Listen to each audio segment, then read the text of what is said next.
35% 충분히 통과가 된다. 그래가지고 공보처장도 통과된 것으로 발표를 하고 이 박사도 담화를 그렇게 발표를 하고 그러니까 그 다음날 그게 일요일이었던가 그랬어요. 그래서 하루 있다가 29일 날 번복을 하게 됐어요. 최순주 부의장이 나와서 이제 번복을 하게 되죠. 근데 번복을 하게 되면 야당이 가만히 있지 않을 것이 뻔하니까 그것을 견제하기 위해서 소리를 지르면 같이 소리를 지르게 만들려고 아마 내 추측건데 그렇습니다만은 그 동원을 했어요. 그 나중에 조명옥 의원이 나와가지고 발언을 할 때 그 깡패들 손짓을 하면서 저기 내 알고 있는 얼굴이 있어, 응? 자유당 감찰부장이야 그렇게 얘기를 했는데 그게 지가 알기로는 감찰부장이 아니고 당시 감찰부 차장을 하던 이정재라고 알고 있습니다. 그 부하들이 그 54년도 때는 야요구 좀 국회에서도 몇 사람 모르면 그 사람 누르는 거고, 이렇게 지금이야 뭐 하지만 또 그 사람들이 이렇게 해서 우리 방청석을 보면 좀 행동을 못하고 또 그랬어요. 그렇다면 주먹들의 조직 동원은 누구에 의해서 어떻게 이루어졌던 것일까? 모든 것은 그때는 이제 그 사돈이지만 내 바로 위에 유지강 씨.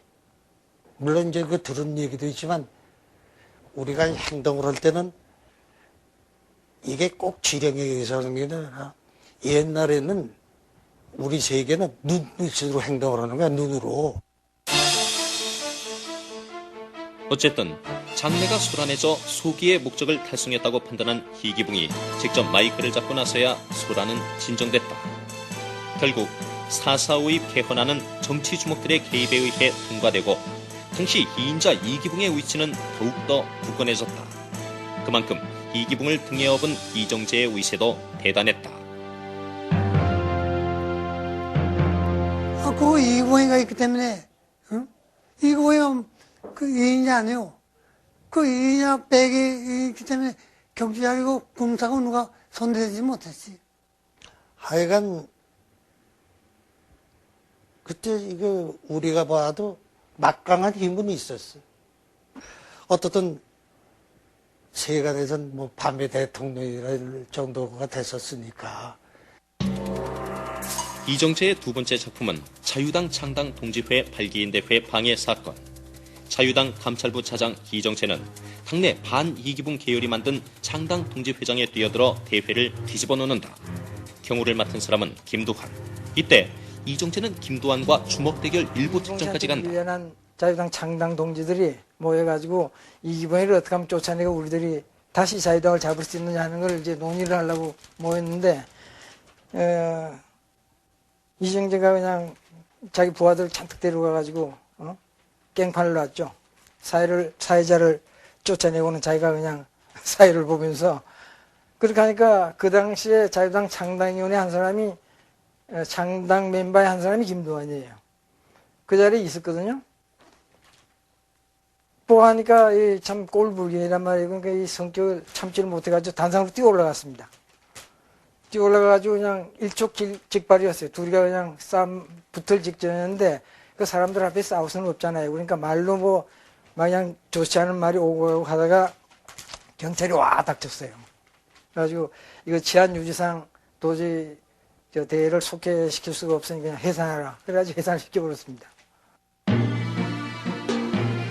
이날 사건으로 이정재는 이기붕에게 자신의 조직력과 김두한은 더 이상 자신의 호적수가 아님을 과시한다. 그렇게 정치 주목으로서 이정재의 위상은 명실상부해졌다.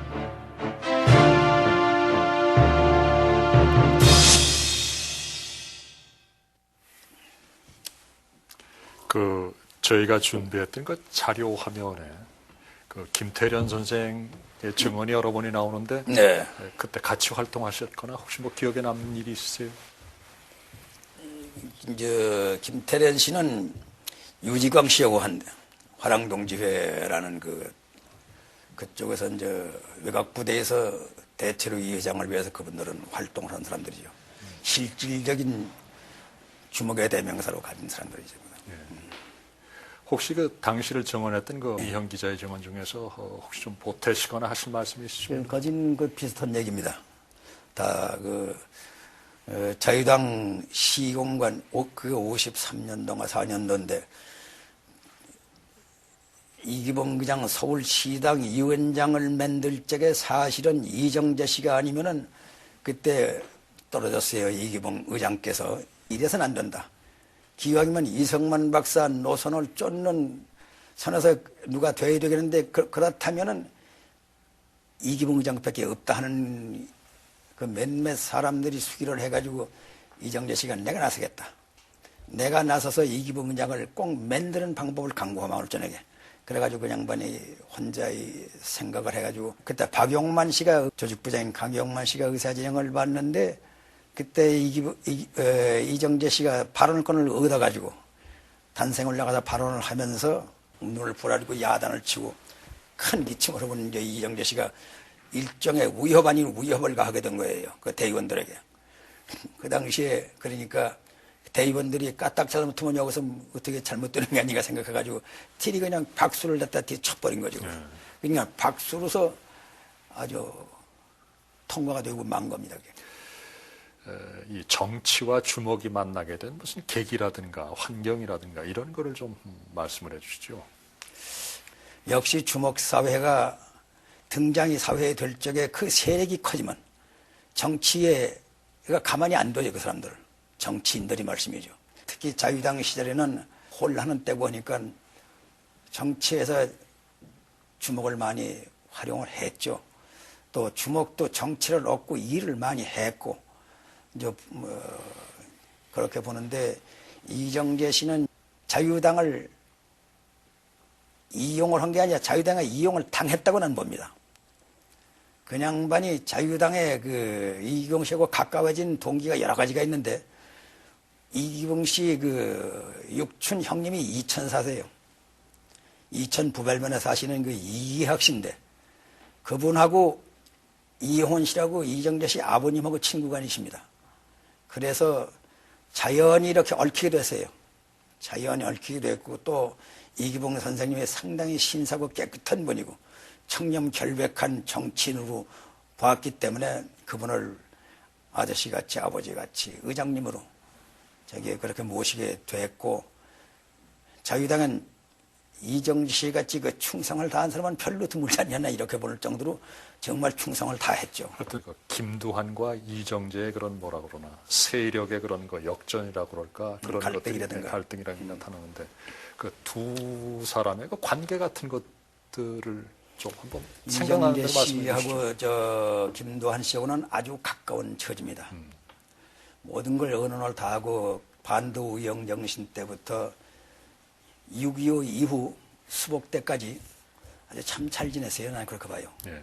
그래가지고 이정재 씨가 경찰에 있을 적에 두한 씨를 몇 번 구한 일이 있고 경찰을 그만두고 대한청년단 관계를 하면서 둘이 더 가까워졌고 라이벌 관계지만 실질적으로 두 사람은 굉장히 가까웠다는 거. 또 협의했다는 거.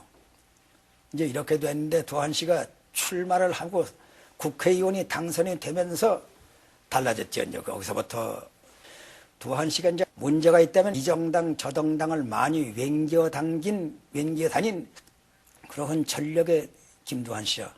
그렇기 때문에 그걸 많이들 싫어했고 걱정들을 했죠. 저러다가 신세 망칠 텐데 하고 했는데 그 뭐 본인이 하는 걸 어떻게 합니까? 결과적으로 해보니까 만만치가 않았죠. 여러 가지로. 그러나 두한 씨도 역시 정치를 제대로만 했더라면 그 세력은 잃지 않았으리라고 봅니다. 권력이 주먹을 쓰다 버리는 것처럼 주먹 세계에도 먹고 먹히는 일이 비일비재했던 것 같습니다. 김두한을 밀어내고 이정재가 아무개를 평정했던 것처럼 이기붕은 이정재보다는 이마수에 기우는 듯합니다.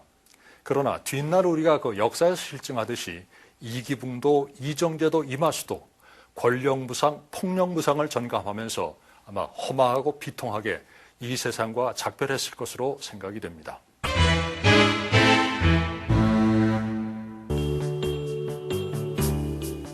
(1956년 5월 15일) 제3대 대통령 선거가 치러졌다. 결과는 이승만의 승리였다. 그리고 이기붕도 국회의장이 되었다. 모두 4.4.5입 개헌 덕분이었다. 그로부터 3개월 후인 56년 8월, 서울의 주목들은 이정재의 칠형제회를 중심으로 새로운 주목조직 화랑동지회를 결성한다. 소위 세층 칠형제파라는 게. 그런데 이제 그것만 가지고는 종로 동대문 밖에 되질 않고, 그 당시에 이제 서대문이라든지 명동이라든지 마포라든지 딴데 군웅들이 활거하고 있으니까 이거를 이정재 밑으로 집어넣어야 되겠는데 어떻게 하면 집어넣을 수 있느냐 해가지고 생각해낸 게 유지광이가 화랑동제를 만든 거예요. 나는 직접 현장에 안 갔습니다만 이제 기자를 여기다 보냈더니 거기에 서대문 경찰서장도 나오고 자유당 국회의원도 상당히 많이 나왔어요, 그게. 그래가지고 서대문 경찰서장 같은 사람은 사실은 그 사람들이 그 단속을 해야 될 사람들이거든. 근데 화랑동지의 활약에 기대가 크다고. 화랑동지회 결성의 주역은 유지광. 이정재가 사돈이라 부르던 인물로 동대문 사단의 행동대장이었다. 그리고 이정재의 분신이기도 했다. 그런데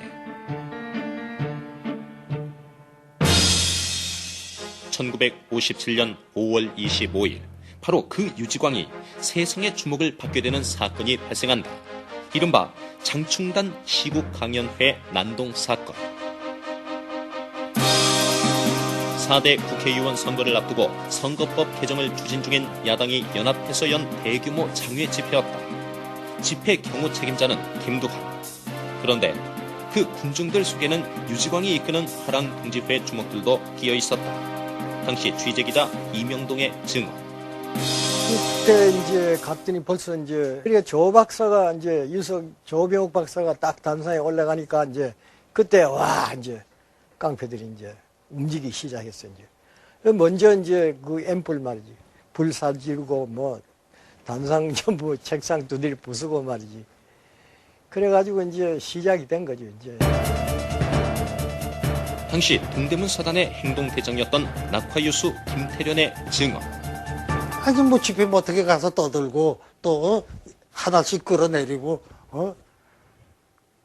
참 뭐 단상 올라가서 마이크도 못 쓰게 하고 그러면 그냥 김두한이는 소리를 지르면서 저놈들 잡아가라 그러고 그때 뭐 또 경찰이 우리 협조할 수밖에 없던 일이네. 언론에서 깡패라는 말을 쓰는 계기가 된 이 사건으로 이정재의 동대문 사단은 큰 이득을 얻는다.